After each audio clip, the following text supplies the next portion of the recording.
आज हम P block elements में ग्रुप 15 की केमिकल प्रॉपर्टीज को डिस्कस करने वाले हैं।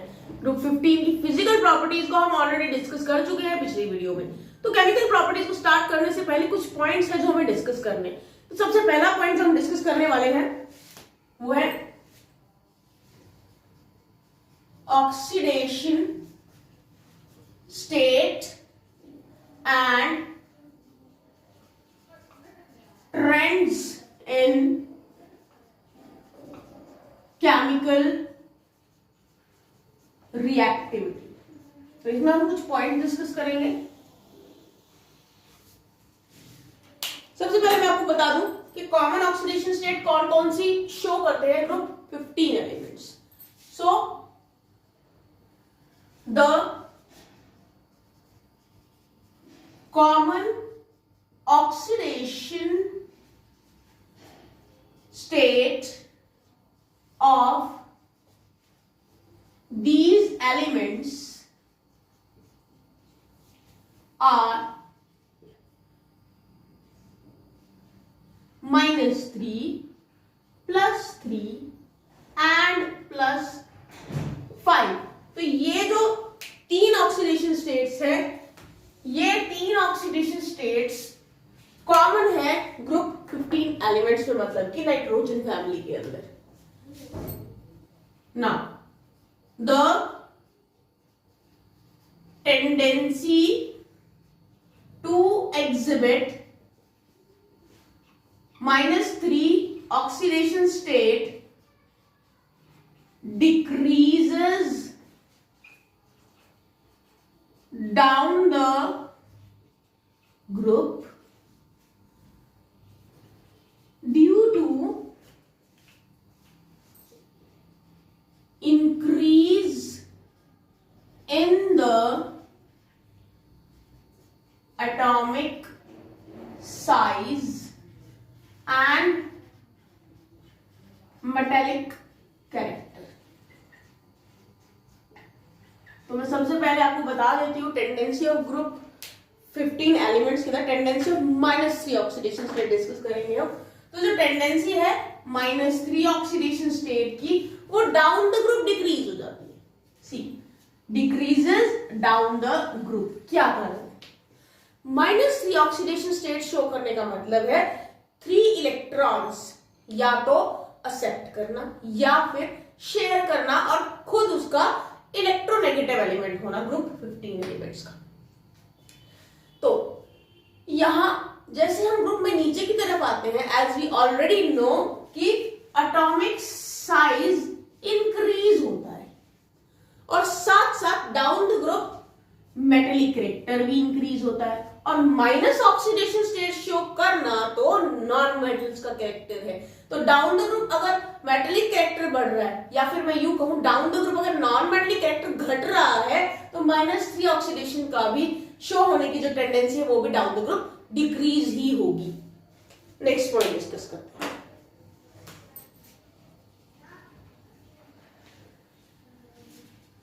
Now the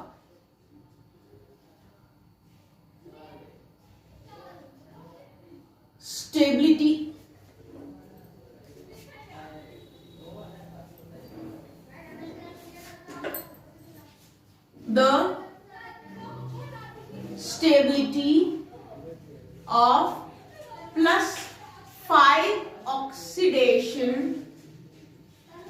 state decreases down the group. The only well characterized Bi bismuth compound in oxidation state 5 is BiF5. Now the stability of +5 oxidation state decreases and +3 oxidation state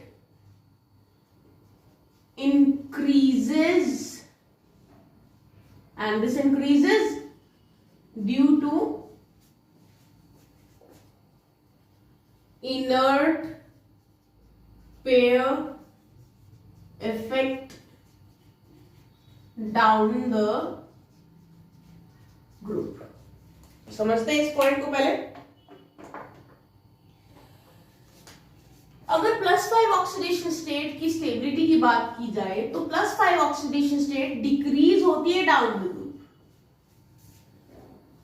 और अगर +5 oxidation state के compound की बात करूं तो 15 group का जो last element है बिस्मथ, +5 ऑक्सीडेशन स्टेट में एक ही कंपाउंड बनाता है और वो है BiF5, उसके अलावा कोई कंपाउंड नहीं बनाता है। तो down the group +5 oxidation state show करने की टेंडेंसी भी डिक्रीज ही होती है, राइट। और +5 के अलावा जो +3 ऑक्सीडेशन स्टेट है उसकी टेंडेंसी इंक्रीज होती है डाउन द ग्रुप। क्या रीजन है इसका वो भी बता देती हूं मैं। रीजन लिखा गया है due to inert pair effect. क्या है इनर्ट पेयर इफेक्ट? आपको पता होगा, ऑलरेडी हम डिस्कस कर चुके हैं कि जो ग्रुप नंबर 15 है उसकी जनरल इलेक्ट्रॉनिक कॉन्फ़िगरेशन है NS2Np3, right.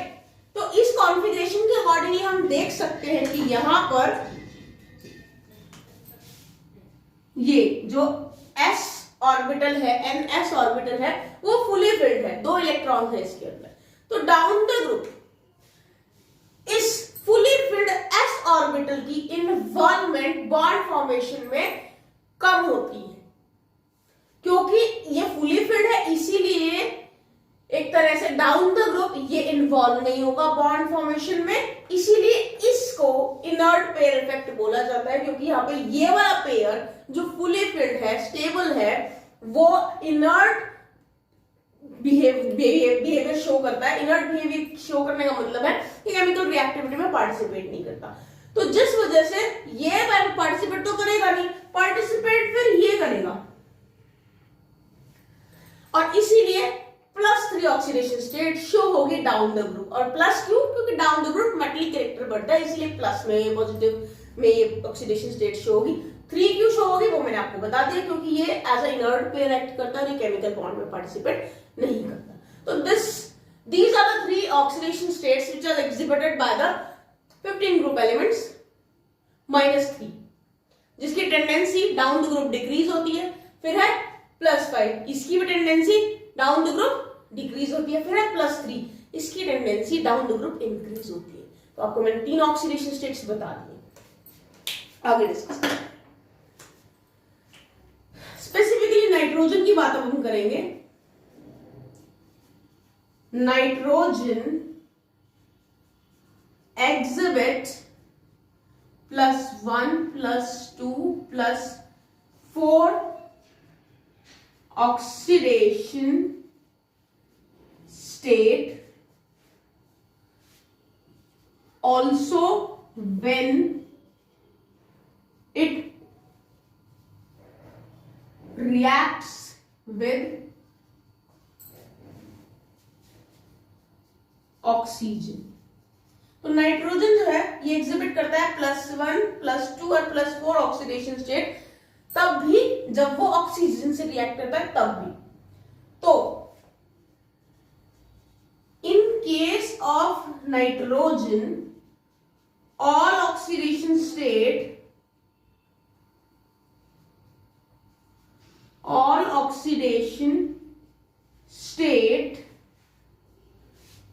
from +1 to +4 tend to disproportionate in acid solution। Nitrogen की अगर मैं बात करूं तो नाइट्रोजन जो है वो ये ऑक्सीडेशन स्टेट शो करता है ऑक्सीजन के साथ, हो तब भी जब वो ऑक्सीजन से रिएक्ट करा हो तब भी, क्योंकि ऑक्सीजन के साथ वो मल्टीपल कंपाउंड्स बनाता है, इसीलिए स्पेसिफिकली ऑक्सीजन के ऊपर स्ट्रेस देके बताया गया है।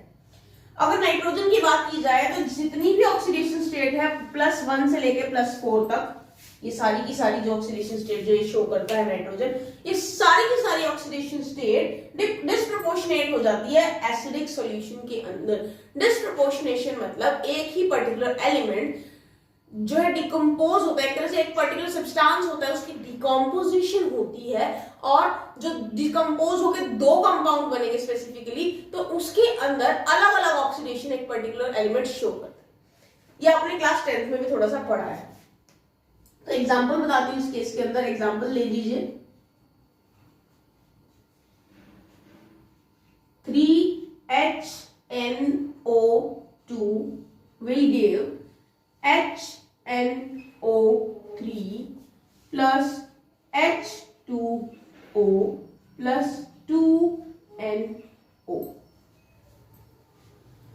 तो यहां पे आपका HNO2 डिस्प्रोपोर्शनेट होकर 3 कंपाउंड बना रहा है, लेकिन जिस एलिमेंट की डिस्प्रोपोर्शनेशन की या ऑक्सीडेशन स्टेट चेंज की मैं बात कर रही हूं वो ये है नाइट्रोजन। तो अगर मैं इसका ऑक्सीडेशन स्टेट इसके प्रोडक्ट से, इससे और इस प्रोडक्ट से कंपेयर करूं तो वो डिफरेंट आएगा, इसके कंपैरेटिवली डिफरेंट आएगा। मोस्टली डिस्प्रोपोर्शनेशन रिएक्शन में क्या होता है, एक ऑक्सीडेशन स्टेट जो यहां रिएक्टेंट में होती है उस एलिमेंट की जिसकी हम बात कर रहे हैं, जब वो डिस्प्रोपोर्शनेट होकर 2 प्रोडक्ट्स बनाता है तो उनमें से एक की ऑक्सीडेशन स्टेट कम चली जाती है एज कंपेयर टू दिस, और एक की ऑक्सीडेशन स्टेट इंक्रीज हो जाती है एज कंपेयर टू दिस। तो ये आपका एग्जांपल है। डिस्प्रोपोर्शनेशन रिएक्शन के बारे में आप डीपली पढ़ेंगे इसी क्लास में, कमिंग चैप्टर्स के अंदर। तो मैं यहाँ पे एक और सब्सटेंस की बात करने वाली हूँ इसी एलिमेंट, इसी ग्रुप के बारे में। तो नेक्स्ट जिसकी मैं बात करने वाली हूँ एलिमेंट की ऑक्सीडेशन स्टेट की, वो फास्फोरस। जो फास्फोरस है, फास्फोरस क्या करता है, it shows +1 and +4 oxidation state in some oxo acids. कुछ ऑक्सो एसिड्स के अंदर जो फास्फोरस है +1 और +4 ऑक्सीडेशन स्टेट शो करता है। ऑक्सो एसिड्स क्या होते हैं, वो एसिड्स जिसके अंदर ऑक्सीजन भी होता है, लाइक H2SO4 ऑक्सीजन है, वो ऑक्सो एसिड है। तो फास्फोरस भी ऐसा करता है। फास्फोरस के जो कंपाउंड्स होते हैं जिसमें वो ऑक्सो एसिड बनाता है, अभी मैं बताने वाली हूं आगे, तो उनमें वो +1 और +4 ऑक्सीडेशन स्टेट शो करता है। Now in case of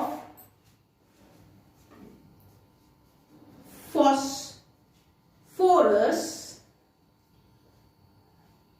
all intermediate oxidation state disproportionate into +5 and -3। तो फास्फोरस अपने कंपाउंड्स में ऑक्सो एसिड के अंदर ऑक्सीडेशन स्टेट करता है, शो करता है ये। और जब फास्फोरस सारी जो उसकी जो ऑक्सीडेशन स्टेट है इंटरमीडिएट, मतलब इनके बीच वाली जो ऑक्सीडेशन स्टेट है, उन सारी ऑक्सीडेशन स्टेट में वो डिस्प्रोपोर्शनेट होके +5 और -3 के कंपाउंड्स बना लेता है। मैं आपको भी बताती हूँ एग्जांपल देके, जैसे कि H3PO3 है, ये डिस्प्रोपोर्शनेट होके H3PO4 बनाता है और साथ में PH3 फॉस्फाइन बनाता है। तो यहां अगर मैं बात करूं तो यहां पे फास्फोरस जो है इसकी ऑक्सीडेशन स्टेट है +3, राइट। और जैसे कि मैंने बताया कि इन दोनों के बीच की जो ऑक्सीडेशन स्टेट होती है वो डिस्प्रोपोर्शनेट हो जाती है। तो +3 इन दोनों के बीच की ऑक्सीडेशन स्टेट है, अब वो डिस्प्रोपोर्शनेट होगी किसमें, इन ऑक्सीडेशन स्टेट्स में। तो यहां H3PO4 के केस में फास्फोरस की ऑक्सीडेशन स्टेट +5 है और PH3 के केस में फास्फोरस की ऑक्सीडेशन स्टेट -3 है। तो इस पॉइंट को ये रिएक्शन बहुत अच्छे से प्रूव कर रही है। तो आप ये देख सकते हैं यहाँ पे। और पॉइंट्स डिस्कस करते हैं हम इसी के regarding, oxidation state and trends in chemical reactivity के अंदर कुछ और पॉइंट्स डिस्कस करने बाकी है अभी, तो अभी हम डिस्कस करेंगे।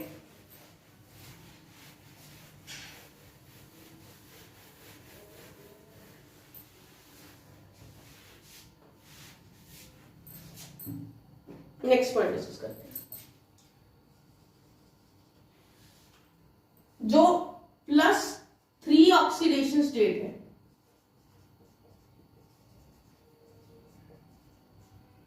किसकी, of arsenic, antimony and bismuth, it becomes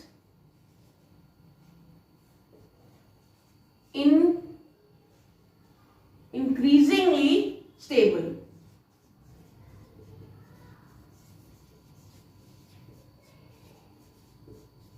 But increasingly stable with respect to disproportionation. तो जो +3 ऑक्सीडेशन स्टेट आर्सेनिक, एंटीमनी या बिस्मथ शो करेगा, तो उस केस में वो स्टेबल रहेगी, वो डिस्प्रोपोर्शनेट नहीं होंगी, जैसे कि नाइट्रोजन और फास्फोरस के केस में हुआ था। तो ये पॉइंट आप याद रखना। उसके अलावा जो नाइट्रोजन है, nitrogen is restricted to maximum covalency of 4। Covalency हम केमिकल बॉन्डिंग वाले चैप्टर में अब पहले ही पढ़ चुके, कोवेलेंसी क्या होता है। सिंस ओनली 4, सिर्फ 4 इसमें ऑर्बिटल्स प्रेजेंट होते हैं। 4 मतलब जिसमें से एक तो होता है S और 3 होते हैं P orbitals, right, are available for bonding. सिर्फ 4 ऑर्बिटल अवेलेबल होते हैं बॉन्डिंग के लिए। तो इस वजह से नाइट्रोजन अपनी कोवेलेंसी 4 से ज्यादा एक्सपैंड नहीं कर सकता। कोवेलेंसी कब एक्सपैंड होती है, जब पेयर्ड इलेक्ट्रॉन अनपेयर हो जाए, number of unpaired electrons increase हो जाते हैं, जिससे कि जो कंबाइनिंग कैपेसिटी है वो बढ़ जाती है। कोवेलेंसी का मतलब ये होता है। तो नाइट्रोजन के केस में वो 4 ही रहती है। क्यों? क्योंकि एक s ऑर्बिटल है, 3 और p ऑर्बिटल है, 3 और 1 4, तो सिर्फ 4 ही वो कोवेलेंसी शो कर सकता है। d ऑर्बिटल उसके पास एम्प्टी है ही नहीं, तो d ऑर्बिटल जहां प्रेजेंट होते हैं वहां ज्यादा चांसेस होते हैं कोवेलेंसी एक्सपैंड करने के। तो नाइट्रोजन के केस में है नहीं d ऑर्बिटल, तो वो एक्सपैंड कर भी नहीं सकता 4 से ज्यादा अपनी कोवेलेंसी। लेकिन अगर मैं बात करूं हैवियर एलिमेंट्स की, उस केस में द हैवियर एलिमेंट्स, जो हैवियर एलिमेंट्स है, they have vacant d orbitals. इनके पास होते हैं vacant d orbitals in the outermost shell. Outermost shell में वैकेंट d ऑर्बिटल्स होते हैं इनके पास, which can be used for bonding। मतलब बॉन्डिंग जहां पे जो यूज हो रहा है उसको हम कोवेलेंसी बोल सकते हैं। जैसे कि मैंने आपको बताया था, covalency is the combining capacity, right, and hence expand their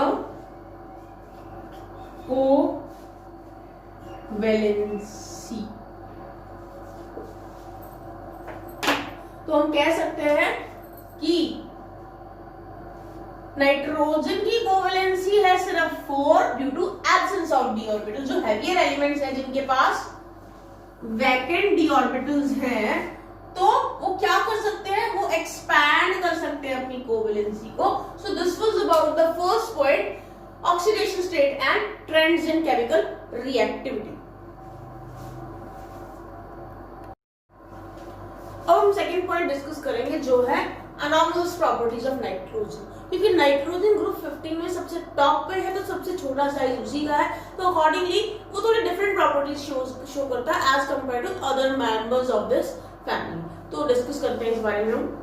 तो अनॉमलस प्रॉपर्टीज जो है नाइट्रोजन की, तो इसके बारे में हम डिस्कस कर रहे हैं। तो हम कह सकते हैं कि जो नाइट्रोजन है, nitrogen differs from rest of the members of this group due to, क्या कारण है इसके डिफरेंट जो है प्रॉपर्टीज शो करने के, अलग क्यों दिखाई देता है, इसके कारण क्या है। तो कारण मैं आपके सामने लिख देती हूँ क्या कारण है। सबसे पहला रीजन है स्मॉल साइज, सबसे छोटा है ये अपने ग्रुप में मेंबर। फिर उसके बाद है नेक्स्ट हाई इलेक्ट्रो नेगेटिविटी। फिर इसके कारण एक और प्रॉपर्टी ये शो करता है, वो है हाई आयोनाइजेशन एंथैल्पी। और साथ में एक और बात है जिसको बाकी के मेंबर से अलग करती है, वो है non availability of D orbitals. तो ये चार बातें हैं जिसकी वजह से नाइट्रोजन अपने ही फैमिली मेंबर्स, अपने ही ग्रुप के मेंबर से अलग बिहेवियर शो करता है।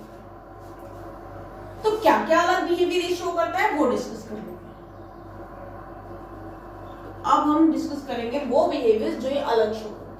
So nitrogen has unique ability to form p-pi multiple bonds with itself and with other members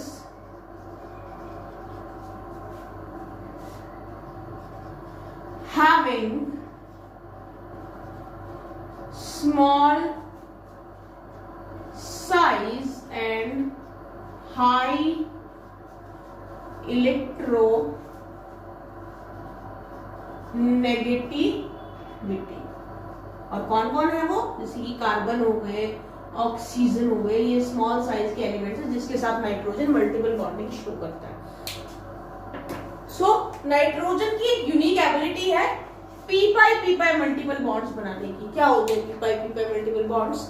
जब हमने केमिकल बॉन्डिंग और मॉलिक्यूलर स्ट्रक्चर चैप्टर पढ़ा था तो उसमें मल्टीपल बॉन्डिंग में पढ़ा था, सिग्मा और पाई बॉन्ड पढ़े थे। सिग्मा बॉन्ड होता है head on overlap, right, sigma bond बनता है जिसमें, और पाई ओवरलैपिंग होती है साइड वे ओवरलैपिंग, राइट। तो जो साइड वे ओवरलैपिंग होती है वो मल्टीपल बॉन्ड्स में प्रेजेंट होती है, like double bond.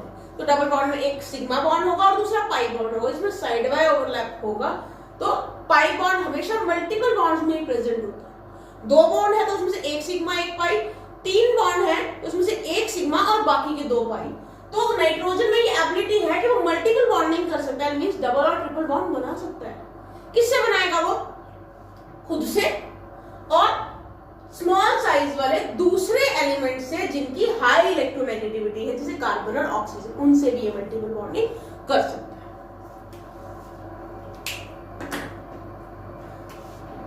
Next point discuss करते हैं जो हैवियर एलिमेंट्स है, कंपैरिजन करते हैं जरा। Heavier elements of this group, मतलब कि जो नाइट्रोजन से नीचे वाले एलिमेंट्स है ना, उनकी मैं बात कर रही हूं। तो हैवियर एलिमेंट्स जो है इस ग्रुप के do not form P pi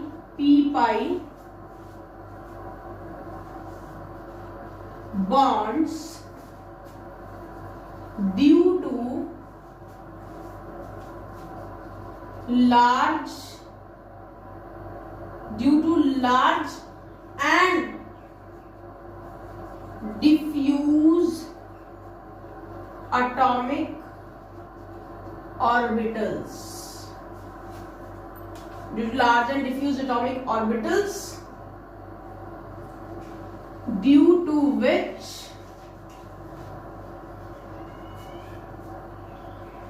there is no effective overlapping। तो इसमें देखिए आप, जो नाइट्रोजन से नीचे वाले एलिमेंट्स है वो क्या है, वो नहीं शो करते पी पाई बॉन्ड्स। क्यों नहीं शो करते?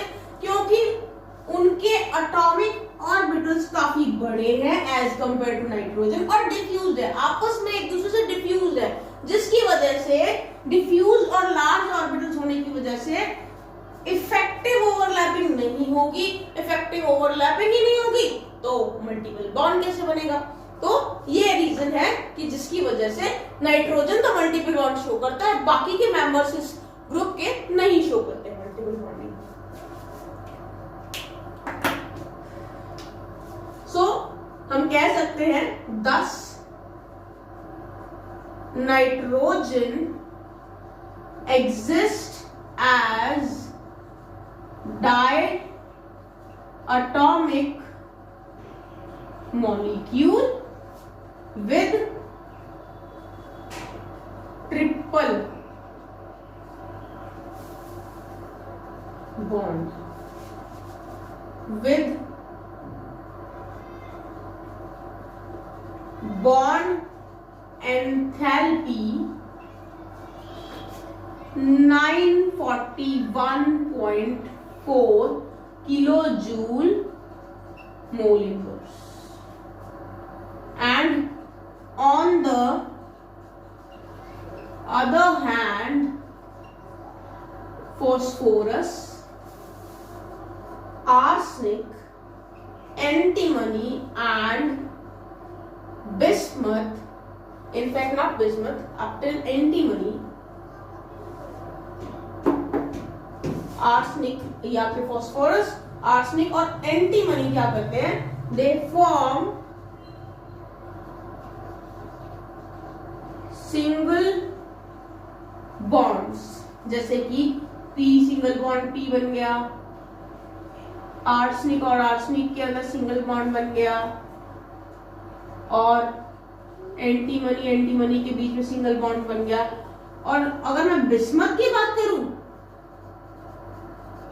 बिस्मथ क्योंकि मेटल है तो bismuth forms metallic bonds in elemental form. तो जरा देखिए, आपको मैंने काफी कुछ बताया इस पॉइंट में। तो नाइट्रोजन क्योंकि मल्टीपल बॉन्डिंग कर सकता है, तो नाइट्रोजन एग्जिस्ट करता है डायटोमिक मॉलिक्यूल की फॉर्म में, जिसमें नाइट्रोजन और नाइट्रोजन के बीच में ट्रिपल बॉन्ड होता है। ये देखिए मैंने आपको बता दिया, राइट। और उस बॉन्ड की बॉन्ड एंथैल्पी भी बहुत हाई है, 941.4 किलोजूल पर मोल एनर्जी हमें चाहिए अगर मैं वो ट्रिपल बॉन्ड को ब्रेक करना चाहती हूँ। दूसरी तरफ अगर मैं बात करूं इसी ग्रुप के दूसरे मेंबर्स की, तो जैसे कि फॉस्फोरस हो गया, आर्सेनिक हो गया, एंटीमनी हो गया, वो सिंगल बॉन्ड्स बनाते हैं। ये देखिए मैंने दिखा रखा है। और बिस्मथ की बात करूं तो मेटल है, तो वो एलिमेंटल फॉर्म में मेटलिक बॉन्ड्स बनाएगा। तो ये हो गई बॉन्ड की बात। अब नेक्स्ट पॉइंट डिस्कस करते हैं।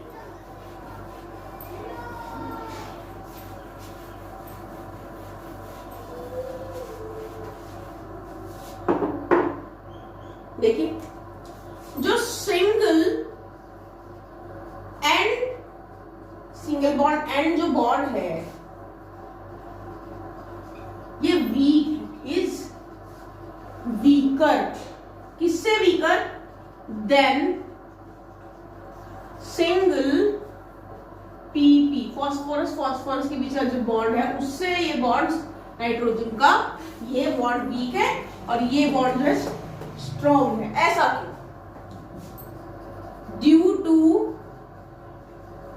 High inter electronic repulsion of the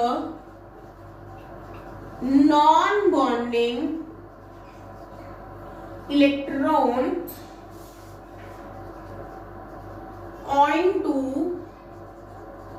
small bond length. As a result,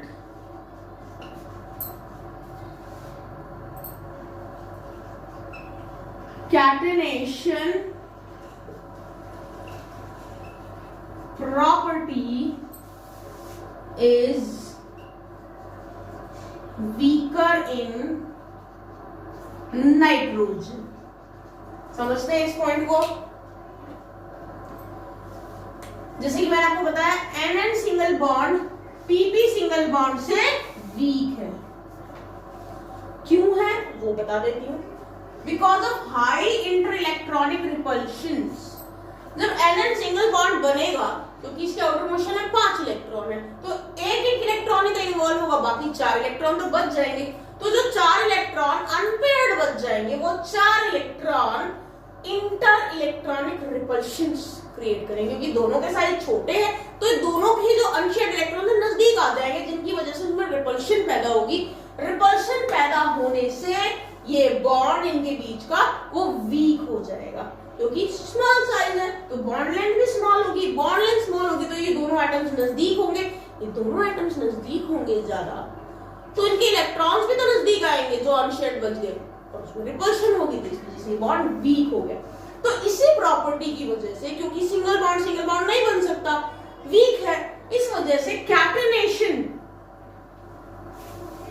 nitrogen में वीक होती है। कैटेनेशन मतलब अपने ही जैसे एटम से जुड़ने की प्रॉपर्टी, एक साथ जुड़ने की प्रॉपर्टी जो है वो नाइट्रोजन में नहीं है क्योंकि वो सिंगल बॉन्ड ही नहीं बना सकता प्रॉपर्ली, वीक बनता है। तो ये पॉइंट आपको याद रखना। नेक्स्ट पॉइंट डिस्कस करते हैं। Due to the absence of d orbital in its valence shell, covalency of nitrogen is restricted to 4 and it cannot form d pi p pi bonds like other elements जैसे कि बनाते हैं R3P double bond O, ये जैसे कि R3P double bond CH2 जिसमें कि R जो है alkyl group.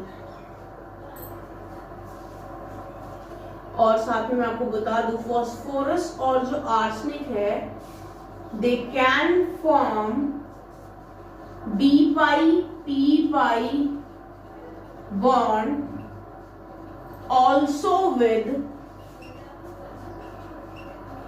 transition metals when their compounds like PC2H53 and AsC6H53 act as ligands। तो जरा देखिए यहाँ पर, क्योंकि मैं आपको पहले भी बता चुकी नाइट्रोजन के पास d ऑर्बिटल तो है नहीं वैलेंस शेल में, तो वो कोवैलेंसी को 4 तक ही एक्सपैंड कर सकता है, इससे ज्यादा एक्सपैंड कर भी नहीं सकता। तो इस वजह से क्योंकि d ऑर्बिटल नहीं है तो वो d पाई p पाई बॉन्ड्स नहीं बना सकता बाकी के एलिमेंट्स की तरह। जैसे कि आपको मैंने एग्जांपल दे रखा है कि जैसे फास्फोरस का एग्जांपल दे रखा है, वो किस तरह से d पाई p पाई बॉन्ड बनाता है इन कंपाउंड्स के अंदर, राइट। तो यहाँ पे मल्टीपल बॉन्डिंग हुई है, देखिए ये देखिए। तो इनमें से एक बॉन्ड तो सिंगल होगा, सिग्मा होगा एक बॉन्ड, तो क्योंकि मैंने आपको बताया था डबल बॉन्ड तो एक सिग्मा एक पाई, तो इनमें से एक सिग्मा बना है और दूसरा पाई बॉन्ड बना है। वो पाई कौन सा बना होगा? डी पाई पी पाई बॉन्ड, क्योंकि वहां पे डी ऑर्बिटल इन्वॉल्व होगा पी का। तो ऐसा नाइट्रोजन तो नहीं कर सकता क्योंकि उसके पास है ही नहीं डी ऑर्बिटल, राइट। और उसके अलावा मैं आपको बता दूं जो फास्फोरस और आर्सेनिक है वो डी पाई पी पाई बॉन्ड्स बना सकते हैं और वो ट्रांजिशन मेटल्स के साथ भी बना सकते हैं डी पाई पी पाई बॉन्ड, क्योंकि ट्रांजिशन मेटल्स के पास तो होते ही है D and F orbitals, right. तो उनके साथ ट्रांजिशन मेटल के साथ ग्रुप 15 के एलिमेंट्स नाइट्रोजन से नीचे वाले जो है कुछ वो डी पाई पी पाई बॉन्ड्स बना सकते हैं। और यहाँ पे दिखा रखे कंपाउंड जैसे कि ये और ये कंपाउंड्स हैं, ये कंपाउंड एज अ लिगेंड काम करते हैं। कोऑर्डिनेशन का केमिस्ट्री में आप पढ़ोगे ये चीज क्लास 12 में, लिगेंड्स क्या होते हैं। तो ये जो होते हैं ना इन कंपाउंड्स के अंदर ये बनाते हैं डी पाई पी पाई बॉन्ड। फास्फोरस और आर्सेनिक के मैंने आपको एग्जांपल बता दिए, नाइट्रोजन नहीं बनाता। तो these were the few properties जो हमें याद रखनी है केमिकल प्रॉपर्टीज पढ़ने से पहले। पहला पॉइंट हमने डिस्कस किया था ऑक्सीडेशन स्टेट और ट्रेंड्स इन केमिकल रिएक्टिविटी, और दूसरा पॉइंट आपके सामने है एनॉमलस प्रॉपर्टी ऑफ नाइट्रोजन। क्योंकि हमें ये जानना जरूरी है क्योंकि नाइट्रोजन अलग प्रॉपर्टी शो करेगा तो उसके केमिकल रिएक्शन भी थोड़े से डिफरेंट होंगे as compare to the other members of the group, तो इसीलिए जरूरी थे ये 2 पॉइंट्स पढ़ने।